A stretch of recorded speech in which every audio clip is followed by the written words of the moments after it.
Assalamualaikum warahmatullahi wabarakatuh. Halo semuanya, perkenalkan nama saya Jihan Syahla Aulia. Saya dari Universitas Islam Negeri Sultan Aji Muhammad Idris Samarinda dari Fakultas Usuluddin Arab dan Dakwah, Prodi Bimbingan dan Konseling Islam semester 3. Pada video saya kali ini, saya akan menyampaikan materi tentang perkembangan moral. Ini dia videonya. Teori perkembangan moral Piaget. Untuk memahami moralitas orang dewasa, Piaget percaya bahwa penting untuk mempelajari bagaimana moralitas terwujud dalam dunia anak serta faktor-faktor yang berkontribusi terhadap munculnya konsep-konsep moral utama seperti kesejahteraan, keadilan, dan hak. Dengan mewawancarai anak-anak, Piaget menemukan bahwa anak-anak kecil difokuskan pada mandat otoritas dan bahwa seiring bertambahnya usia, anak-anak menjadi otonom mengevaluasi tindakan dari serangkaian prinsip moralitas yang independen. Ia mengembangkan dua fase perkembangan moral, satu umum di kalangan anak-anak dan lainnya umum di kalangan orang dewasa. Yang pertama ini adalah fase heteronomos. Yang pertama adalah fase heteronomos, yaitu fase ini lebih umum di antara anak-anak, dicirikan oleh moralitas kendala, gagasan bahwa aturan datang dari figur otoritas dalam kehidupan seseorang seperti orang tua, guru, dan Tuhan. Ini juga melibatkan gagasan bahwa aturan bersifat permanen, tidak peduli apapun. Ketiga fase perkembangan moral ini mencakup kepercayaan akan keadilan yang imanan, bahwa perilaku nakal harus selalu segera dihukum dan bahwa hukumannya akan proporsional. Absolutisme dalam perkembangan moral ini terlibat dalam permainan anak-anak sejak usia 5 tahun, di mana mereka menunjukkan kepercayaan buta pada aturan dan gagasan tentang benar dan salah yang diberikan kepada mereka oleh orang yang lebih tua. Selanjutnya ada fase otonom. Tahap kedua dalam teori perkembangan moral Piaget disebut sebagai tahap otonom. Tahap ini lebih umum terjadi setelah seseorang menjadi dewasa dan bukan lagi anak-anak. Dalam tahap ini, orang mulai memandang niat di balik tindakan lebih penting daripada konsekuensinya, penilaian subjektif. Misalnya, jika seseorang yang sedang mengemudi membanting setir agar tidak menabrak anjing lalu menabrak rambu jalan, orang dewasa cenderung tidak terlalu marah kepada orang tersebut dibandingkan jika ia melakukannya dengan sengaja hanya untuk bersenang-senang.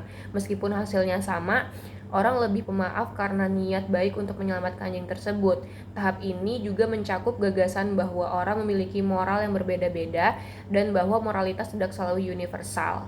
Selanjutnya di sini ada teori perkembangan moral Colbert. Colbert seperti Piaget tertarik pada penalaran moral.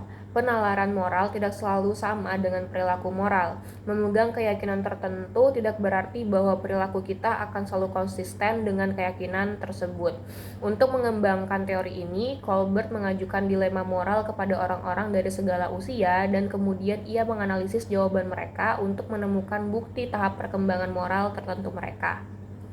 Setelah menghadirkan dilema ini dan berbagai dilema lainnya kepada orang-orang, Colbert meninjau respon orang-orang dan menempatkan mereka dalam berbagai tahapan penalaran moral. Menurut Colbert, seorang individu berkembang dari kapasitas untuk moralitas prakonvensional atau sebelum usia 9 tahun ke kapasitas untuk moralitas konvensional yaitu awal masa remaja dan menuju pencapaian moralitas pasca konvensional yaitu setelah pemikiran operasional formal tercapai yang hanya sedikit yang mencapainya sepenuhnya. Moralitas kepedulian Gilligan. Salah satu kerangka kerja tersebut telah dikembangkan oleh Carol Gilligan yang ide-idenya berpusat pada moralitas kepedulian atau sistem kepercayaan tentang tanggung jawab manusia, kepedulian, dan pertimbangan bagi orang lain.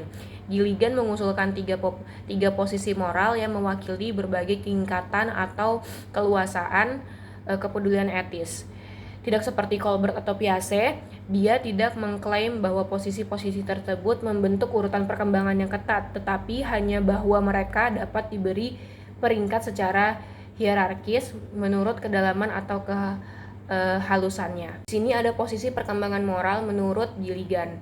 Yang pertama itu orientasi bertahan hidup, yaitu tindakan yang hanya mempertimbangkan kebutuhan pribadi seseorang. Yang kedua di sini adalah perawatan konvensional, yaitu tindakan yang mempertimbangkan kebutuhan atau preferensi orang lain, tetapi tidak mempertimbangkan kebutuhan atau preferensi sendiri. Yang terakhir ini adalah perawatan terpadu, yaitu tindakan yang mencoba mengkoordinasikan kebutuhan pribadi seseorang dengan kebutuhan orang lain. Dalam perkembangan moralitas juga ada yang namanya moralitas keadilan, yaitu tentang hak asasi manusia atau lebih khusus lagi tentang rasa hormat terhadap kewajaran, ketidakberpihakan, kesetaraan, kemandirian individu. Habis itu juga ada yang namanya moralitas kepedulian, yaitu tentang tanggung jawab manusia, lebih khusus lagi tentang kepedulian terhadap orang lain, menunjukkan pertimbangan terhadap kebutuhan individu dan saling ketergantungan di antara individu. Mungkin itu tadi sedikit penyampaian materi dari saya mengenai perkembangan moral. Kurang lebihnya saya mohon maaf. Wassalamualaikum warahmatullahi wabarakatuh.